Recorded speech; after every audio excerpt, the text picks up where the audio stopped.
महायुती सरकारला 1 वर्ष पूर्ण होत आहेत आणि कामकाजासंदर्भात चर्चा करण्यासोबत आपल्यासोबत आहेत भाजपचे नेते आमदार प्रवीण दरेकर सर. खरं तर महायुती सरकारला 1 वर्ष पूर्ण झालेत आणि कामकाजाचा आढावा जर घेतला तर काय म्हणाल तुम्ही, सरकारच्या कामकाजाला किती गुण द्याल?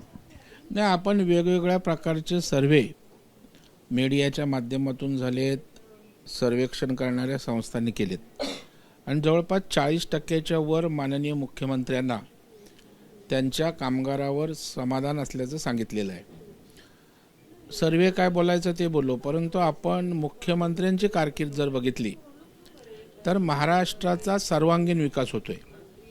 एका बाजूला शेतकऱ्यांसाठी अनेक प्रकारच्या योजना आहेत, त्यांच्या पाण्याकरता, त्यांच्या पाटबंधाऱ्याकरता.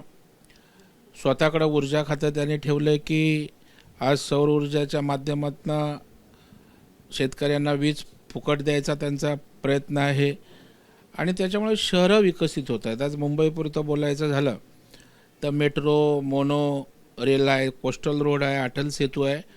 मुंबई ट्रान्सफॉर्म होताना दिसते आणि हे विजन माननीय मुख्यमंत्री देवेंद्र फडणवीस साहेबांचं आहे. आपण बघाल की असं मुंबईचा कधीच विकास झाला नाही. जेव्हा अंडरग्राऊंड ट्रेन त्या ठिकाणी मेट्रो चालू आहे, एक वेगळं समाधान मुंबईत व्यक्त केलं जातं आहे. मुंबईचा ट्रॅफिक विषय आहे, तो आज इंटिग्रेटेड त्या ठिकाणी ट्रॅफिक कशी सुरळीत होईल हा प्रयत्न चालू आहे. ठाणा मुंबई असं आपण जोडतो आहे. बोरिवलीचा टनेल त्या ठिकाणी आहे, गोरेगावचा टनेल त्या ठिकाणी आहे. त्याच्यामुळं एखादं मोठं शहर असा कधीच विचार झाला नव्हता.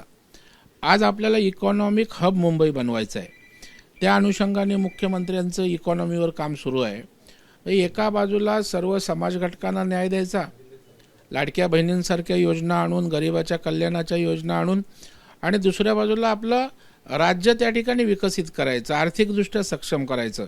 असं एक व्हिजनरी नेता या राज्याला मुख्यमंत्री म्हणून लाभला आहे आणि म्हणून महाराष्ट्र आज त्या ठिकाणी विकसित राज्य म्हणून त्या ठिकाणी पुढे येतं आहे. आणि जेव्हा पंतप्रधान नरेंद्र मोदी साहेब या देशाची अर्थव्यवस्था जगाच्या पाठीवर आज 4थ्या क्रमांकावर आलो आहे. मोदी साहेब ज्या दिवशी या देशाचे पंतप्रधान झाले त्यावेळेला आपण आंतरराष्ट्रीय स्तरावर 11व्या क्रमांकावर होतो. आज आपण 4थ्या क्रमांकावर आलो आहे. 2026मध्ये 27मध्ये आपण तिसरी अर्थव्यवस्था आहे जगातली होणार आहोत. आणि ही तिसरी अर्थव्यवस्था होत असताना महाराष्ट्र ही पहिली अर्थव्यवस्था देशात होईल, हा विचार माननीय देवेंद्र फडणवीस साहेबांचा आहे. आणि त्याच्यामुळे विकास करत असताना त्या ठिकाणी काही लोकांना वाटत असेल राज्यावर कर्ज होतं आहे, राज्य एवढे पैसे कुठनं आणतात. आपण बघाल विकास करत असताना, लोकप्रिय योजना होत असताना भांडवली गुंतवणूक मोठ्या प्रमाणावर होते. आज जे इन्फ्रा डेव्हलप होते त्यामधनं मोठा रेव्हेन्यूसुद्धा जनरेट राज्य सरकारला होणार आहे. आणि येणाऱ्या 5-10 वर्षामध्ये महाराष्ट्र हे देशातलं सर्वोत्तम या ठिकाणी राज्य असेल आणि मुंबई ही त्या ठिकाणी आर्थिक राजधानी आणखी भक्कम झालेली आपल्याला त्या ठिकाणी दिसेल. आज त्या ठिकाणी समृद्धी महामार्गावर जाऊन बघा, मुंबई गोवा मार्ग आहे. आज त्या ठिकाणी गोवा ते कोल्हापूर मार्गे जो महामार्ग आहे, त्याच्यामुळे महाराष्ट्र पॅन महाराष्ट्र म्हणून कधीच विचार झाला नव्हता. तशा प्रकारचा वाढवण बंदर विकसित होत आहे. या सगळ्या कामगिरीला 10 पैकी किती गुण द्याल? मी 10 पैकी आहे बघा. 100% तर आपण कधीच समाधान होऊ शकत नाही कोणी आलं तरी, कारण असणाऱ्या आर्थिक आपली कॅपॅसिटी, आपल्याकडे असणारी लोकसंख्या, आपला असणारी भौगोलिक सगळी परिस्थिती. परंतु या ठिकाणी 10 पैकी 10, कारण माझं सरकार आहे, मीच कंजोशी मार्ग द्यायला केलं तर कसं त्या ठिकाणी होणार. परंतु या ठिकाणी निश्चित येणाऱ्या काळामध्ये, येणाऱ्या 2-3 वर्षामध्ये तुम्हाला त्या ठिकाणी परिपूर्ण अशा प्रकारचा विकास दिसेल असं मला या ठिकाणी वाटतंय. कारण आता पायाभरणी होते सगळ्या विकास कामांची. तुमच्यावरती जबाबदारी मोठी आहे, तुमच्या कामगिरीला तुम्ही किती गुण द्याल? नाही, एक लक्षात ठेवा, माझी कामगिरी तर आज वेगवेगळ्या जबाबदाऱ्या ज्या मुख्यमंत्र्यांनी दिल्यात त्या आपण पार पाडतोय. आता स्वतःचाच पेपर स्वतःच तपासणं योग्य नसतं.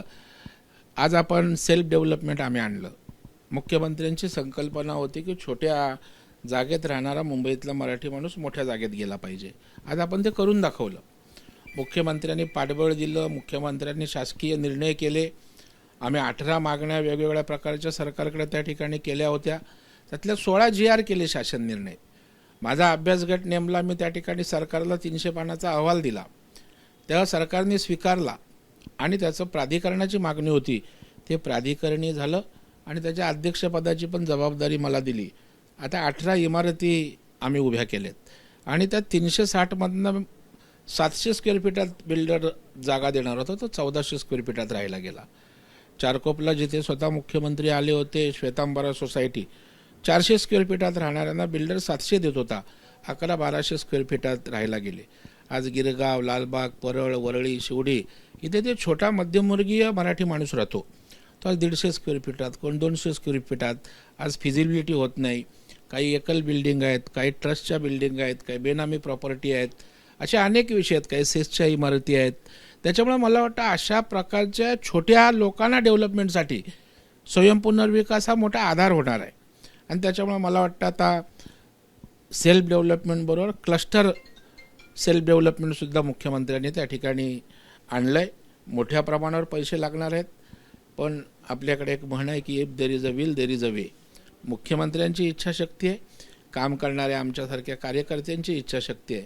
आम्ही पैसे उभे करू आणि मुंबईसह महाराष्ट्रातील जी शहरं आहेत तिथे स्वयंपुनर्विकास मोहीम मोठ्या प्रमाणावर राबवू आणि छोट्या माणसाला, मध्यमवर्गीय माणसाला निश्चितच मोठं घर या ठिकाणी मिळवून देऊ. आणि या सगळ्याचं श्रेय जर महाराष्ट्राच्या मुख्यमंत्र्यांनी या योजनेला पाठबळच दिलं नसतं तर मला वाटतं योजनाच यशस्वी होऊ शकली नसती. दुसरी एक महत्त्वाकांक्षी योजना ज्याचा मला आनंद नेहमी होतो, लाडक्या बहिणींना 1,500 रुपये दिले, परंतु ते 1,500 रुपये अर्थव्यवस्थेत आले पाहिजे. केवळ लोकप्रिय घोषणा, केवळ लोकप्रियतेबरोबर त्या महिला परमनंट सबळ झाल्या पाहिजेत.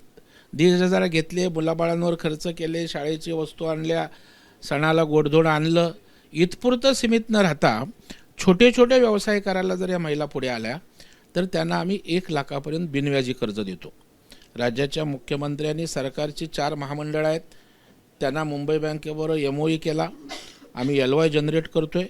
आतापर्यंत 300-400 महिलांना आम्ही 1-1 लाख रुपये दिले, त्याने छोटे छोटे व्यवसाय सुरू केले आणि अशा प्रकारे या महिलांचा छोटे छोटे व्यवसाय करून पैसे अर्थव्यवस्थेत येणार आहेत.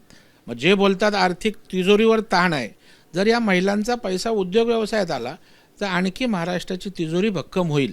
त्या अर्थानं सुद्धा सरकारचं काम सुरू आहे आणि माननीय मुख्यमंत्र्यांनी सांगितलं आहे की हे आम्ही राज्यभर करतो आहे. या 1,500 महिलांचे व्यवसायात आले पाहिजे, त्याचं नियोजन त्या ठिकाणी आम्ही करतो आहे. आणि एक गेम चेंजर या महिला महाराष्ट्राच्या विकासात करून दाखवतील अर्थव्यवस्थेत, यावर माझा पूर्ण विश्वास आहे. तुम्ही कामाचा आढावा सगळा सांगितला, मात्र पहिल्या वर्षातच घटक पक्षांमध्ये जे काही नाराजी नाट्य आणि जे काही वाद सुरू आहे, हा भविष्यात कसं सोडवणार तुम्ही? घर म्हटलं की भांड्याला भांडं लागतं, असं काय फार त्याच्याने आमच्यात अगदी विस्तव जात नाही असं काही नाही आहे. निवडणुकीत समोरासमोर लढल्यावर थोडंफार होतं, परंतु आमची भूमिका स्पष्ट आहे की आम्हाला तिघांनाही एकत्र राहायचं आहे, तिघांमध्ये आम्ही समन्वय ठेवणार आहोत आणि भविष्यात आम्ही महायुती म्हणूनच चालणार आहोत. स्थानिक स्वराज्य संस्थांच्या निवडणुका या आज होत नाहीत, वर्षानुवर्ष अशाच होतात. 3 पक्ष सोडा, एकाच पक्षात 3-3 गट असतात. त्याच्यामुळे स्थानिक स्वराज्य संस्थांमध्ये वेगळं काही होत नाही. आता थोडंसं मीडिया जास्त झाल्यामुळे आम्ही काय बोललो की ते काय बोलले, ते काय बोलले की ते काय बोलले, थोडंसं जास्त भांडण आपल्या 4 भिंतीत असायचं ते बाहेर जातं. मंगलप्रभात लोढा असं म्हणालेत की पक्ष कसं चालवायचं याची काळजी देवेंद्र फडणवीस घेत आहेत, मात्र महाराष्ट्रातले इतर पक्षांचीही ते काळजी घेतात का कसं चालवायचं ते? नाही, बरोबर आहे ना, कारण शेवटी राज्याचा मुखिया म्हणून ज्या 2 पक्षांच्या सहकार्यांवर त्या ठिकाणी सरकार आले त्या पक्षांची काळजी ते घेतातच, परंतु लोकशाही सदृढ असायला पाहिजे. म्हणून विरोधी पक्षसुद्धा जर पूर्णपणे संपला तर त्या ठिकाणी लोकशाहीला मारक आहे. आणि त्याच्यामुळे आपण बघा, अधिवेशन असेल, विषय असेल, विरोधी पक्षालाही ते स्पेस देतात. त्याच्यामुळं इतर पक्षांनासुद्धा जे आमच्यावर आरोप करतात की संपून टाकतात, असं नाही, तर लोकशाही स्ट्रेंथन करण्यासाठी देवेंद्रजी असं कुठंच सोडाचं राजकारण करत नाहीत. उलट पक्षी लोकशाही स्ट्रेंथन होण्यासाठी पक्षापलीकडे जाऊन विचार करणारे, एक दूरदृष्टी असणारा नेता म्हणून त्यांच्याकडे 1 वर्षाच्या कारकिर्दीकडे आपल्याला पाहावं लागेल. पाहता आपण सरकारच्या कामगिरीला प्रवीण दरेकर यांनी 10 पैकी 10 मार्क दिलेले आहेत आणि जे काही आमचे काही वाद होत आहेत, मात्र समन्वय आठवणे असल्याचं प्रवीण दरेकर म्हणताना पाहायला मिळत आहेत. Cameraman Sachin Shinde sir ABP माझा मुंबई. एबीपी माझा, उघडा डोळे बघा नीट.